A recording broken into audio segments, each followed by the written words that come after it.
இன்னைக்கு ஏந்திரிச்சதுலேருந்து அறக்க பறக்க வேலை செஞ்சுட்டே இருந்தேங்க. இன்னைக்கு ஒரு புது வீட்டுக்கு பால் காய்ச்சிக்க சொல்லியிருந்தாங்க. அதனால இன்னைக்கு போகணும்னு சொல்லி அவசர அவசரமா ஒவ்வொரு வேலையா செஞ்சுட்டு இருந்தேங்க. சரி இன்னைக்கு வேலையெல்லாம் போட்டுட்டு போலான்னாலும் போ முடியாதுங்க. ஏன்னா எல்லா வேலையும் கிளீனா முடிச்சு வச்சுட்டு போனா தான் சாயந்தரம் வந்து ஆடு மாடு பார்க்கறதோட அப்படியே இருந்துக்கலாம்.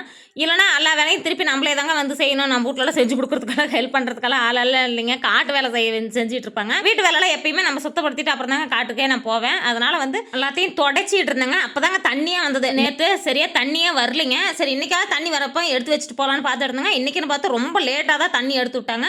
தண்ணியெல்லாம் எடுத்து கொண்டு வந்து வீட்ல வச்சுட்டுங்க, சமைச்சுட்டு அப்புறம் தாங்க காட்டுக்கு போகணும்னு சொல்லி அவசர அவசரமா செஞ்சுட்டு இருந்தேன். பால் பீசுறதுக்கு டைம் ஆயிருச்சுங்களா, இன்னைக்கு வேற நம்ம எங்கேயாவது கிளம்புறப்ப தாங்க வேலையும் அதிகமாக இருக்கும். வேலையை சீக்கிரமா முடிக்கவும் முடியாது. வேலை செஞ்சாலும் முடிக்கிற மாதிரியே தோணாது. அப்புறம் காட்டில் போய் ஆட்டு மாட்டெல்லாம் பிடிச்சி கட்டிட்டு சாணி அள்ளிட்டுங்க, பால் பீசிட்டு பால் ஊற்றி தம்பிங்கிட்ட பெரிய தம்பிகிட்ட கொடுத்து விட்டுட்டு சின்ன தம்பி தேடி இருந்தாங்க. சின்ன தம்பியே காணோம். எங்கன்னு போய் பார்த்தாங்க, ஆட்டை பிடிச்சிக்கிட்டு ஆட்டு கூடைகளை உக்காந்துட்டு விளாண்டுட்டு இருந்தாங்க. அப்புறம் தம்பி கூட்டிகிட்டே போய் ஆண் பூ ஒடிச்சு அதை கொண்டு வந்து அரிஞ்சிட்டு இருந்தாங்க.